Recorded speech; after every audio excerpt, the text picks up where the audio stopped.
नमस्कार, मी विलास महाले आणि आपण पाहता जी.टी.व्ही. न्यूज मराठी.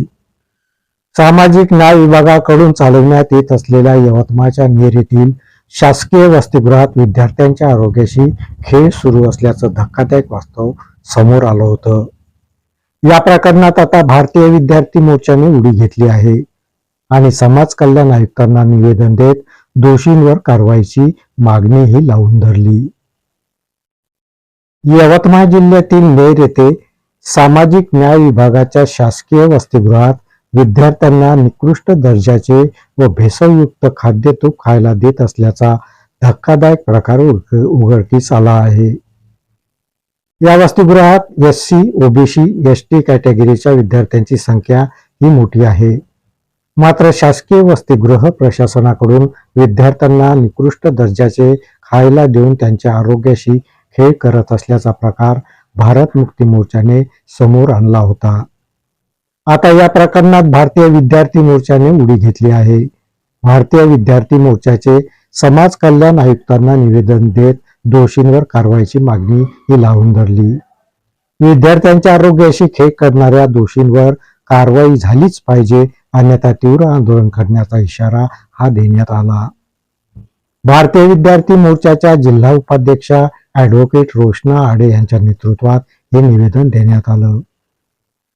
नेर येथील मागासवर्गीय वसतिगृहातील प्रकार हा अत्यंत धक्कादायक असून या प्रकरणात जे दोषी असेल त्यांच्यावर कारवाई ही झालीच पाहिजे अशी मागणी भारतीय विद्यार्थी मोर्चाच्या जिल्हा उपाध्यक्षा ॲडव्होकेट रोशना आडे यांनी केली आहे. छात्र प्रकोष्ठ जिल्हा उपाध्यक्ष यवतमाळ. आज आपण इथे प्रति सहाय्यक आयुक्त समाज कल्याण यवतमाळ यांना आपण निवेदन देण्यासाठी आलो आहोत. भारतरत्न डॉक्टर बाबासाहेब आंबेडकर मुलांची जे शासकीय वसतिगृह आहे नेर मध्ये, तिथली तक्रार आपल्याकडे आली आहे.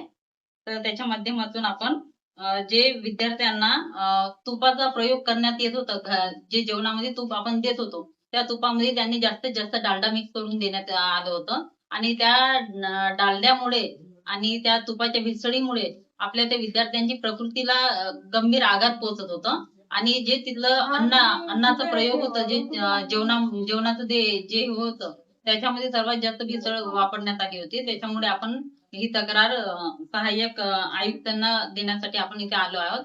आपली अशी मागणी होती की पुढे चालून असा भ्रष्टाचार झाला नाही पाहिजे आणि वसतिगृहातील जे विद्यार्थी आहेत त्यांना पोषक दर्जाचं अन्न व स्वच्छ पिण्याचे पाणी व्यवस्था वगैरे झाली पाहिजे. आणि जे मेस नियोजन समिती आहे आणि मेस नोंदवही असली पाहिजे तिथे, कारण आधी तिथे बहुतेक नव्हती तशी व्यवस्था काही.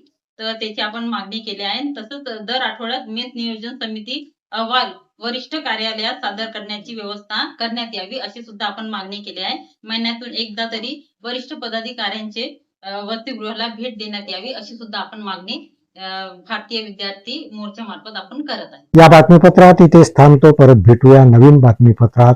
तोपर्यंत पाहत राहा जी.टी.व्ही. न्यूज मराठी. नमस्कार.